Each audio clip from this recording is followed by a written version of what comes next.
Welcome to Technocracy News and Trends. Patrick Wood here. Usually I don't date the videos that I do, other than the fact that there is a date associated, like if it's posted on YouTube or Rumble or wherever. But today is the last day of 2020.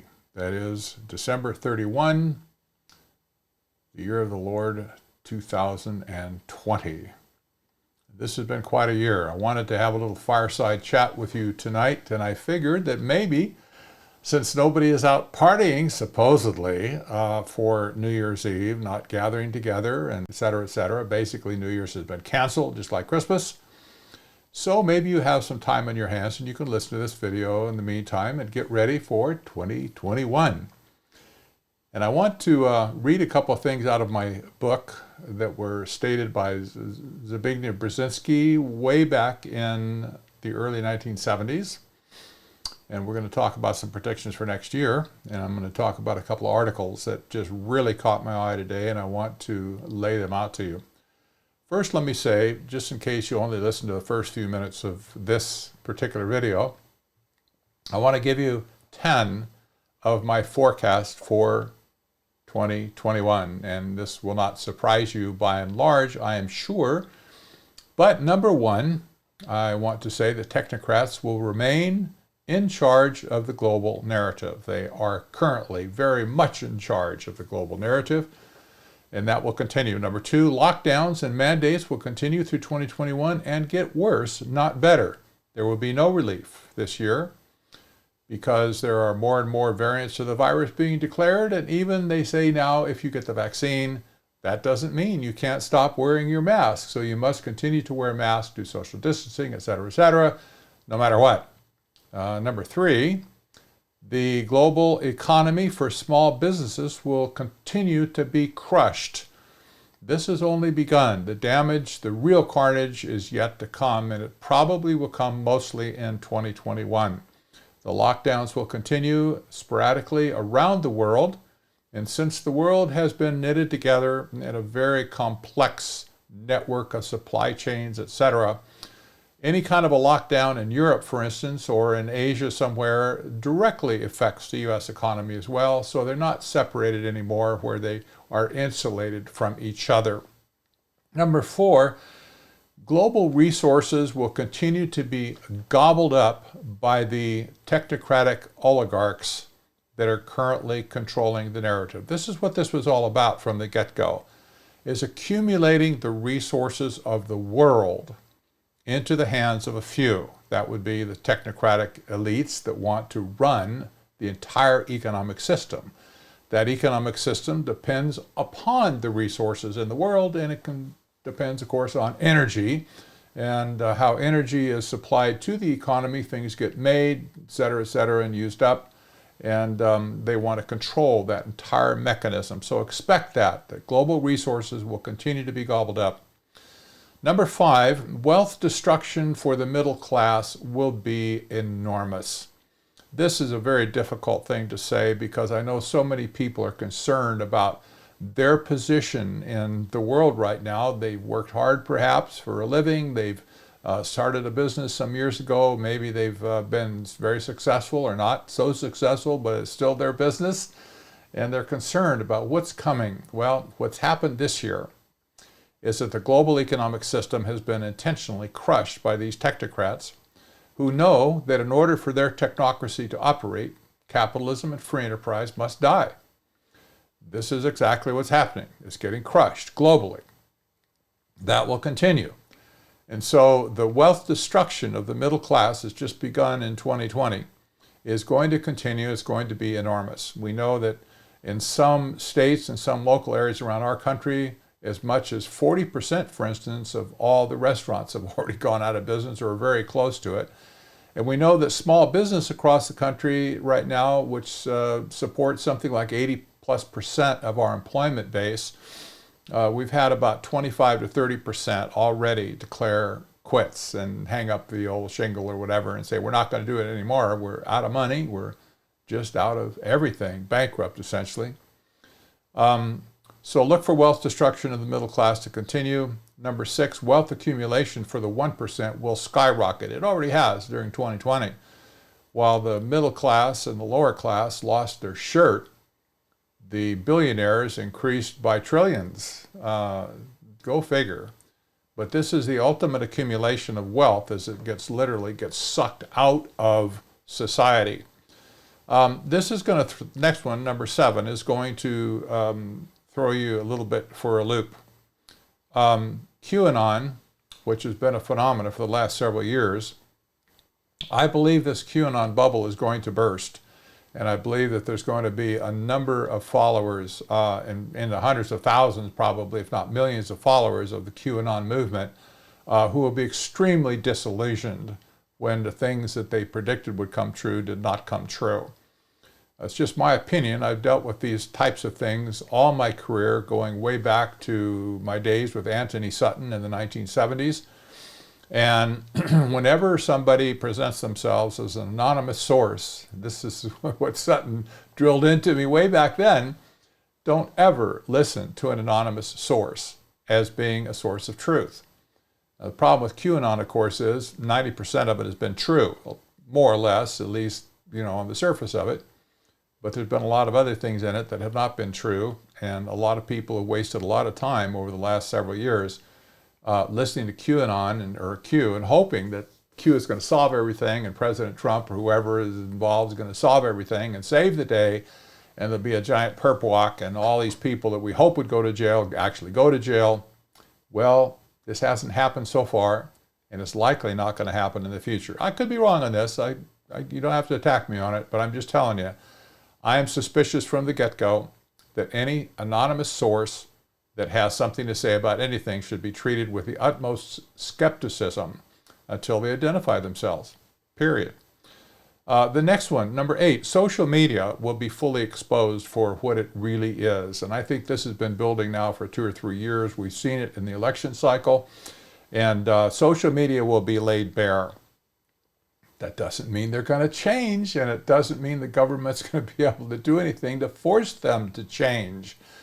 But I think people are going to have a general awareness that need to have it, that see through the deception and so on, to understand that social media has become the enemy of liberty and freedom, period. And there will be no escape from these people until they either go out of business somehow or, the government can't stop them at this point. They've thumbed their nose at government consistently, and I don't care how many times the Zuckerbergs of the world get drugged before Congress. They tell them kind of what they want to hear, and then they walk out and do what they want to do anyway, so it really didn't do any good. So the next one, number 9, in America, I believe that no matter whether Trump or Biden do succeed in getting the presidency seated in January, technocracy will continue to flourish. It greatly flourished under President Trump. And even though there has been a lot of social things that he did that was positive, and some economic things he did was very positive, the technocrats of the world promoting technocracy have not had any hindrance whatsoever by the Trump administration, none. And they have continued to operate kind of under the surface of the water, so to speak, like a stealthy submarine. And they have continued to get their way just on about everything they wanted. So that's not going to stop with President Biden if he gets elected, if he gets seated. And if President Trump gets seated, it's going to continue anyway, it would appear. Number 10, and this is really important. I just want to stress this. I've seen this already starting. People ask me this question all the time. How does this relate to Bible prophecy? And so my 10th prediction for 2021 is going to be renewed interest in Bible prophecy is going to just be huge.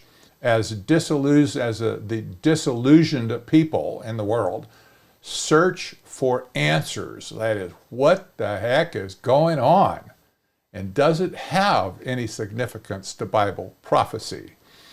Some of you, many of you might even be thinking right now, I've never quite thought of it that way, but maybe I should go dust off my Bible and go take a look at some of the prophetic books, in particular like Daniel, Ezekiel, Isaiah from the Old Testament, and maybe the book of Revelation from the New Testament, and see what's going on. And if you see any if any bells or light bulbs, whatever, go off in your mind. If you haven't ever been to my side ministry site, by the way, it's revelationgate.com, where you find a full series of lessons on the book of Revelation, both in radio format, 30-minute segments, and in video format, 1-hour segments. There are hundreds of hours of recordings that I've done over a period of time, and you're welcome to go there. You may not agree with them. That's okay. I don't care if you agree or not. It's just what I had to say, and I said it, and it's all there for you. If you're interested in Bible prophecy, you can go to revelationgate.com. All one word, just spelled out. So those are my few predictions for 2021, just right off the top of my head. And I was also struck by the fact that we used to say in olden days, that's just even 5 years ago, the customer is always right. Remember, that's what it used to be. The customer is always right. Well, except if you don't wear a mask or you're not vaccinated. You're not right then anymore. You can't be right if you don't wear a mask and you haven't been vaccinated. Thank you, Technocrats, for that. That is a myth now. The customer is not always right anymore, especially if he's not wearing a mask or if he has not been vaccinated. So to get off of that trail just for a minute, I want to turn to Technocracy, The Hard Road to World Order. That's my most recent book on technocracy. And if you have not read this, you should get it and read it, and as quickly as you can get it and read it, I suggest. This is connecting the dots on what's going on today. I've been writing about technocracy for at least now, I think 11, 12 years, sounding the alarm that the real danger to our country is not necessarily with rogue politicians or rogue agencies in the government.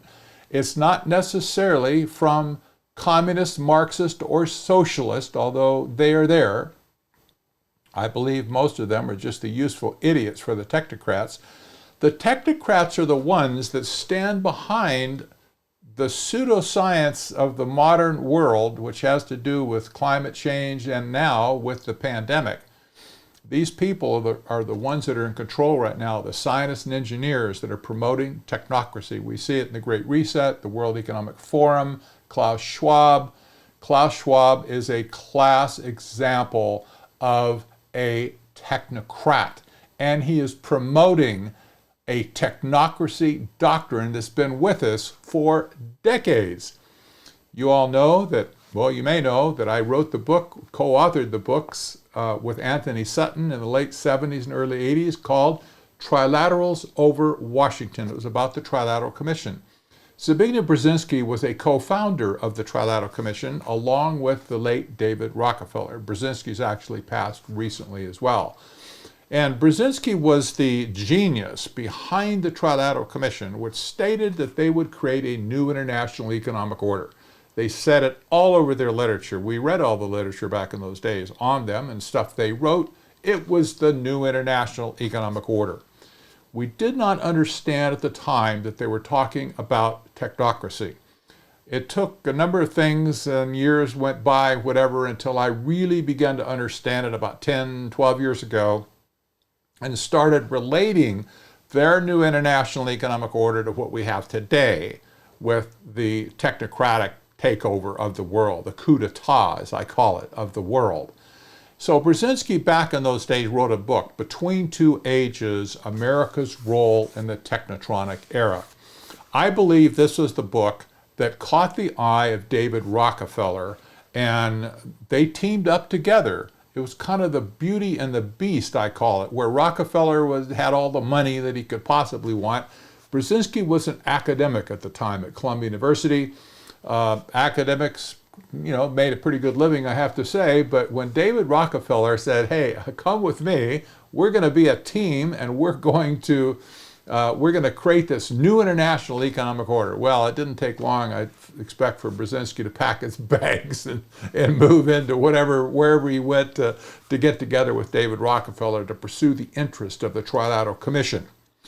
But Brzezinski, in his book, I had to go back and read that book again when I discovered historic technocracy a few years ago.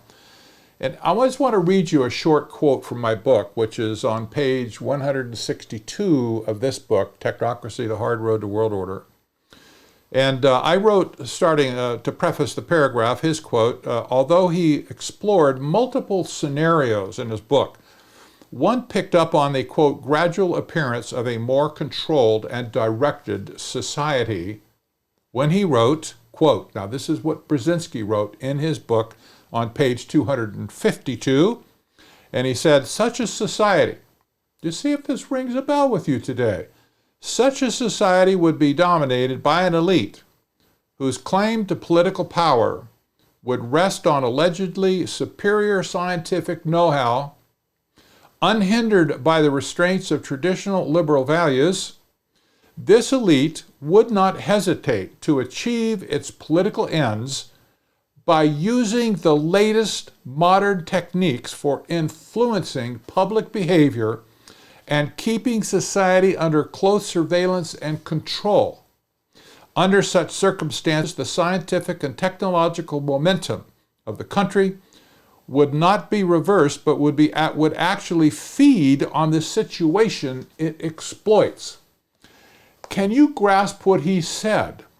He wrote this in 1970, 3 years before he and Rockefeller founded the Trilateral Commission and set about to implement this plan. This is where this all came from. Way back in the early 1970s, they started out.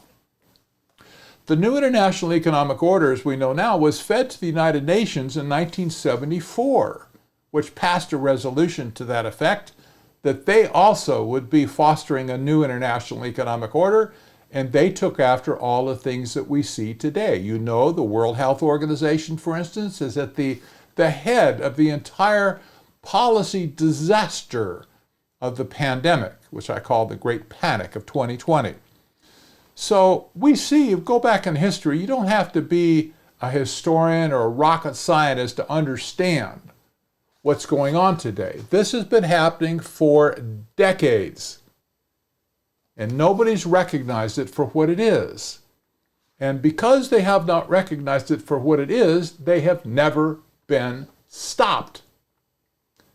You can go out and fight politicians that you don't like, whether liberal or conservative, doesn't matter. You can fight whoever you want in the political world. It doesn't stop these guys. You can go out and read all the literature you want about communism, Marxism, fascism, and socialism till the cows come home. That's not going to stop these technocrats, because they're not any of those. These people literally are unplugged, in my personal opinion. They're unplugged from reality. You don't have to go very far to figure that out, to just go to the World Economic Forum today. And by the way, it was the World Economic Forum types, the giant corporations of the world, the giant NGOs and foundations, etc., who were the ones who called people like myself and Anthony Sutton conspiracy theorists when we wrote about this 45 years ago. The same companies, the same, they're, you're absolutely, you're smoking something, but you're not telling the truth whatsoever. It's conspiracy theory. Now, they have completely reversed course, and they have finally openly revealed their hand through organizations like the World Economic Forum. You can go there and read some of their articles. You just won't believe what you read. But when you analyze what somebody like a Klaus Schwab says, he's the founder of the World Economic Forum, meets in Davos every year during the winter, so it's always a nice wintry scene there. And you'll find out that Klaus Schwab is a transhuman. That means he's working as hard as he can to escape death by applying high technology to the human condition. He also is promoting virtually all of the original doctrines of technocracy from the 1930s that were developed at Columbia University, and things that were said in Zbigniew Brzezinski's book, which I document in my book, this man is sold out to technocracy and transhumanism. And if you read these, if you got a kind of two brain cells rubbing together in there, you read what Klaus Schwab says about merging machinery and electronics with the human condition, your mind will have to flash back to some of the old ancient movies like Frankenstein, where, he was brought to life by some crackpot scientist. Just picture Klaus Schwab as the crackpot scientist there. He's alive! He's alive! Well, this is not sane reality in my mind. This is crazy stuff. Absolutely insane. But this is what Brzezinski said was going to happen. I'll read you a couple of lines of this again. Unhindered by the restraints of traditional liberal values, this elite would not hesitate to achieve its political ends by using the latest modern techniques for influencing public behavior. Okay, call it brainwashing, okay? And keeping society under close surveillance and control. Can anybody say amen? Surveillance and control is everything what's going on around the world. The pandemic is driving this at breakneck speed.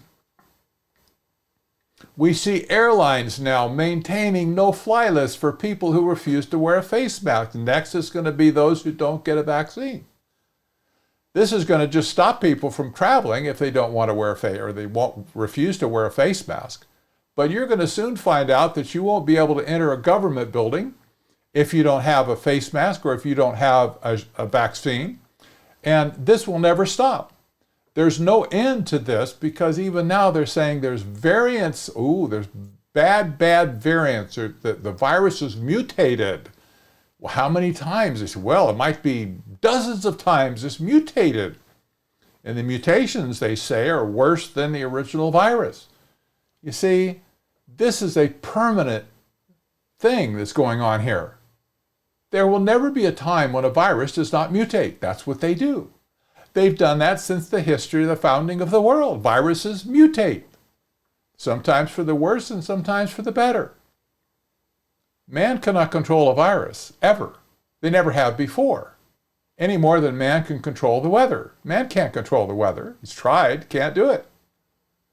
He can't control a virus. So as long as new viruses keep mutating and whatever, you see the vaccine ain't going to work, so they're saying take the vaccine, but you still need to wear a face mask.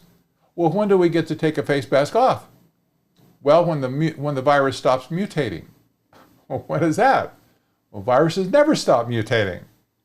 And even if they did, the people that engineered the first one could just engineer another one and release that into the environment, and here we go all over again. This whole thing is being used as a permanent shutdown of the global economic system. Nothing short of it. It's not good. I hate to tell you this bad news for 2021, but here's the deal. Given my predictions and everything else, I may just skip reading the articles, but given my predictions and everything else, here's what we're facing. The first 6 months of 2021 may be the last window that we get to shut these people down for good. If we don't, it may mean big trouble that we may never be able to throw them off. And I have to go back to to where I was with, if I can find it again here, just give me a second. Yes, I found it.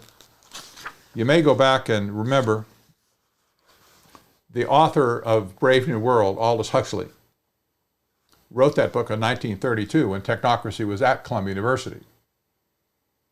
He saw what Technocracy was, said that'd be a great science fiction book. He wrote Brave New World. Control of the whole world by scientific dictatorship.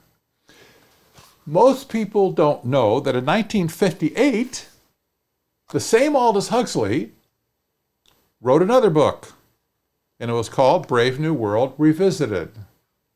He just went back and he kind of analyzed, did his own book review 25 whatever years later. Here's what he wrote. The older dictators fell because they could never supply their subjects with enough bread, enough circuses, enough miracles, enough mysteries. Nor did they possess a really effective system of mind manipulation. They have it now, don't they? In the past, freethinkers and revolutionaries were often the byproducts of the most previously orthodox education. This is not surprising. The method employed by orthodox educators were and still are extremely inefficient. Under a scientific dictator, education will really work, with the result that most men and women will grow up to love their servitude and will never dream of revolution. Now here's the punchline. This is Aldous Huxley that wrote this. There seems to be no good reason why a thoroughly scientific dictatorship should ever be overthrown. Here we are. Scientific dictatorship phase 1 is in play right now. We may have as little as 6 months to throw a monkey wrench into the gears of this wannabe scientific dictatorship that is not just clamping down America. Don't keep your mind so small that it's all about America. No, it's not all about America. The entire planet is laboring under this technocratic coup d'etat. The entire planet. Every nation on earth is doing the same thing that we're doing right now. Same policies being dictated from the top down by these crazy technocrats like Klaus Schwab and the World Health Organization and the CDC in our country and the counterparts of CDC in every other country. Academics, universities, whatever, have all ganged on this. You've got all the big pharma companies just going nuts. They've sent out their junkyard attorneys into every little corner of the planet to make sure that people follow the dictates that they put out. This is a global program. America is the last man standing. And if they can't get us out of the way, their plans may not, well, if they do get us out of the way, their plans will definitely succeed.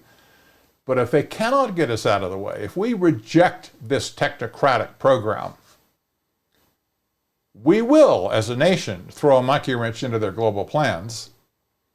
And I do believe these last 4 years have been so hellish in America because the populist movement that brought Donald Trump into the presidency, and I'm not going to talk about Donald Trump, the populist movement is you and me. The populist movement that brought Donald Trump to presidency is the worst possible enemy that technocracy can have.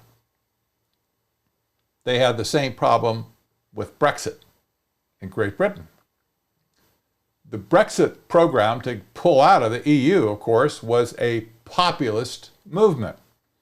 Now, I'm not saying anything about the leaders that did that, but the people were behind it. The people had to be beat down. Those populists are the enemy of technocracy. And you only find basically 2 pockets of populism right now in the world. One is here in America still, and it's about to be crushed because everybody is wearing a face mask now. And in Great Britain, where their current Prime Minister, Boris Johnson, has turned out to be the poster child for technocracy. I just can't believe it. Even though he is promoting Brexit, and they finally got Brexit passed in some form. But Boris Johnson, I just have to say, by the way, is the classic outcome of populism being infiltrated and hooked up with technocracy. That was a natural outcome I wrote about years ago. And we see techno-populism coming into play now, especially in Great Britain. It's happened here as well, to some extent with President Trump. And it will be completely, to some extent, if Biden gets seated as president. Either way, technopopulism is going to continue. So we, the people in America, are the last ones that stand in the way of this global program. What we do in the next 6 months may be the last opportunity we have to really take it down. Will we succeed? I don't know. I could be wrong about 6 months. Maybe it's going to be a year. Maybe it's going to be 2 years. But I do know time is short. And I do know that the United Nations said incessantly that 2030 was going to be the year where this all happened. It was supposed to be, through the 20s, and then 2030 was the big goal for the reset, for climate change, and all these other things. And so all their literature was geared towards 2030. Well, this is not 2030. This was 2020, 10 years earlier. I'll tell you why, in my opinion, why they pulled this shenanigan this year with COVID is because they knew if they waited until 2030, that no matter what they did, the populist movement was growing like gangrene in their eyes, and that if they didn't stop it now, that we would overwhelm them by 2030. I think that's why they panicked and pulled out all the stops this year to spread this throughout the world. So we got a big challenge in front of us right now. What are we going to do about it? Got any ideas? I hope American people are still as resilient as they always have been in the past. We threw this whole technocracy thing out back in the 1940s. Could we do it again? We could. I think we could. Will the American people rise up and, some type of a mass rebellion or resistance against these people to say, no, we're not going to play ball here. We're just not going to do it? I don't know. I do know that in the last 6 months at least, great numbers of people have begun to woke up. And part of the reason I say that is because people are finally starting to really buy this book in some volume. I hate to say I'm selling a book because I want anything out of it. Look, I promoted this stuff. I talked about technocracy for almost 12 years now, trying to get people to listen. I got told it's conspiracy theory. I got told, no, it's not that. It's the Marxists are after us. It's the communists that are after us. They're a problem. But the technocrats at the top of this food chain, they're the ones that are calling the shots for those other groups. They are not the problem. You get the head of the hydra-headed monster, you get the true head, the rest of the beast will fall apart. The true head, represented by these technocrats, they're the ones that are manipulating politicians. Look at all the white coats standing behind the prime ministers of the world, like people like Anthony Fauci, standing behind the president when he's giving a speech, arms crossed, looking down his nose, whatever. There's one of those for every country in the world. These are the technocrats. They're using these politicians like puppets on a string. And they succumb to it every time because it's the science. You have to follow the science. Don't you know? How can you say so? What, are you anti-science or what? Well, politicians aren't the brightest bulbs in the pack, but they just go right along with it. These Marxist groups that are causing havoc all over the world, not just here, there's riots in all kinds of countries, like there has been here with Antifa and with Black Lives Matter, etc. This isn't just America. This has happened everywhere. I watched this 2 years ago start in South America. First it was Chile. Then it was Bolivia. Then now they're trying to start it up again in Brazil. No, this has been going on for a long time. This is nothing new, but these Marxist groups are being used as destructors of society. Destructors. Destroy the economic system. Discourage and discredit capitalism and free enterprise. They're the useful idiots. And there will come a time when the technocrats prevail totally, that those useful idiots, I can virtually guarantee you, those useful idiots are going to be thrown under the bus and they will never know what hit them. They think they're the ones that are prevailing. They have no clue that these technocrats are going to just completely obliterate them when they get all the control.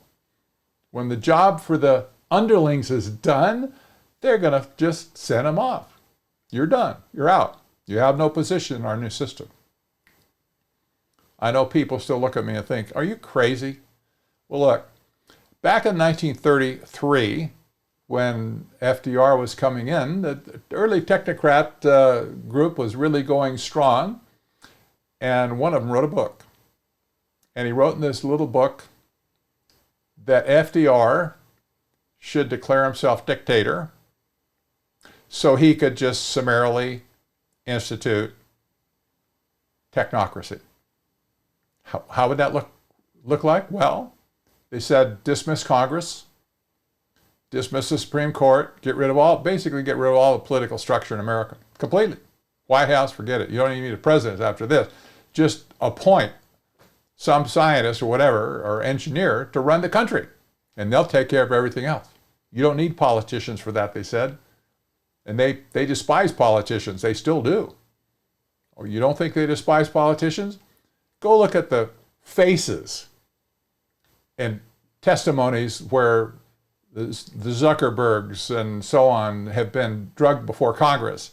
Just look at their faces and see if you think that they're in love with politicians. I'm sorry, they're not. They have total disdain, but they will use those politicians for everything. They'll play them for everything they're worth. And there will come a day when, if they do get power, where the politicians are going to be thrown under the bus just as so many useful idiots themselves. I hope that America can do something about this. I appeal to anybody listening to this to share this video, to like the channel. If it's on YouTube, you're listening, to do that. If you're listening on somewhere else, like on Rumble, for instance, give it a thumb up there, and spread it around the network. If you're listening to it on some other social media, video posting service, share it. Email links to people. Get a hold of at least my latest book, Technocracy, The Hard Road to World Order. You'll have time on your hands, but you're still going to be locked down for at least the next 30 days. You know it. Order the book now, and you'll have plenty of time to read it. And then maybe you'll understand who the real enemy is and start figuring out some plans on how to get to that real enemy. And forget all these other sideshows. That's all they are. They're just sideshows. Even the whole political election thing was just a sideshow. The technocrats sail on. They're not disturbed at all. They're just as much in power today as they were 6 months ago. And in fact, they're gaining power. I love America. I know many of you listening to this today or in the future will agree with me. I love America because it was inspired by the greatest governance document that the world has probably ever seen, and that is the Constitution of the United States. Our Bill of Rights, our civil liberties, are so unique in the history of the world. It's amazing. And if we lose what took, some say, as many as 600 years previous to our document to get to that point, if we lose what we have today, there'll be no return. It may well take another 600 years to get it back again. We have tasted liberty. We have experienced freedom. We have prospered from free market economics. We have excelled at social relationships, at education, at advancement of academic skills. We've invented almost everything that the world has today that is of value, including things, semiconductors and machinery and all kinds of mechanical things, etc. This all came from America. Everybody else was also ran. They copied what we had. America has blessed the world in so many ways, and it was because of our document called the U.S. Constitution. I'm not ready to give it up, and I'm sure many of you are not either. But if we don't take action soon and defend it, we will lose it. And if we lose it, it will not be coming back anytime soon. So buckle up. for 2021. Steel your mind against technocracy. Figure that you're going to have to sacrifice something this year to save your country and to save your posterity. I personally don't want to be in this position right now. I just despise it. But I will not be one who someday will face my children and my grandchildren, maybe great-grandchildren, and say to them that I knew what was going on and I just figured, what's the point? I'm not going to do anything to fight it. That's not going to be my confession to my generations, I hope. Even if we lose miserably, I want them to know that their parents or grandparent or whatever that might be to them fought for them when they were unable to fight for themselves. And I hope you rise to that challenge. I'm not ready to give it all up just for a bunch of nuts that want to convert the world into something that's never been tried before, that likely will never, ever, ever work. No utopia ever has worked. I'm not willing to just lay down because these people come along and says, science says I should. I hope you follow me in this challenge. I'm not sure what that means for you, but get creative. Look around, find people in your community that you can get together with and start planning. You might also go to citizensforfreespeech.org, by the way. That's all spelled out, one word, no dashes. Citizensforfreespeech.org. And join with us in our fight for the defense of the First Amendment. That will be the first thing to go down the slippery slope of tyranny. Because that's always the case in any revolution. The books are the first thing to get burned. Book burning. They've done it in every revolution for the last 200 years. It's all in the history books. Burn the books. Take over the TV stations. Commandeer the radio. Get the microphones. Don't let anybody communicate with the people except the propaganda. Well, we don't have books hardly anymore anywhere. Nobody cares about books. Literally, I should know. I've written 4 books and all kinds of papers. I tell you, people don't like stuff if it's not electronic anymore. So where's the book burning taking place? On the internet. Google is just wiping people out left and right, and all kinds of pieces of knowledge just disappearing from the internet. Book burning. It's going on right now. That's free speech. That's freedom of the press. That's freedom to worship. It's all in the First Amendment. Churches are being shut down all across America. Can't worship. You got to do it our way. Got to wear a mask. Can't sing. Don't shake hands with anybody. Don't give anybody a hug. Oh, no. Oh, you got to sit 6 feet apart in church and not sing and wear a face mask. How's that going to work out? Well, I thought communication and worship and all that had to do with your relationship with God. See, they don't want that. They want to shut it down. They want to shut free speech down. They're shutting down freedom of the press. They're shutting down our right to assemble peaceably. We can't even get together. If we do get together, it's got to be 6 feet apart. Are you kidding me? First Amendment is getting shattered right now by these people. You can come, if you got nothing else to do, you can come over to Citizens for Free Speech and join us there. It doesn't cost a nickel to join. But at least you can find some like-minded people that get it and say, hey, we need to put communication back on the table again. Keep it on the table. Because if we lose our ability to talk and broadcast and talk to the people like I'm talking to you right now, we're done. It'll be curtains. So it's really important. So I will say this. I will say God bless you during this year, regardless of the ugly circumstances that you might find yourself in. You might find some bright spots along the way. But I will say that how you respond to it is going to be what's important now. America is calling your name. If you love America, you want to keep America, now's the time to do it. So until next time, there will be more videos forthcoming.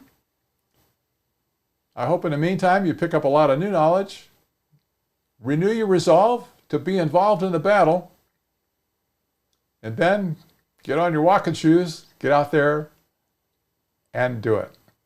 I'm Patrick Wood for Technocracy News and Trends, and we'll see you soon, I guess next year, right? It'll be, yeah, that's right. Tomorrow's 2021. Can't believe it's here already. Well, again, take care. And I do hope that you can find some way to prosper a little bit in some areas, at least in 2021. See you next time.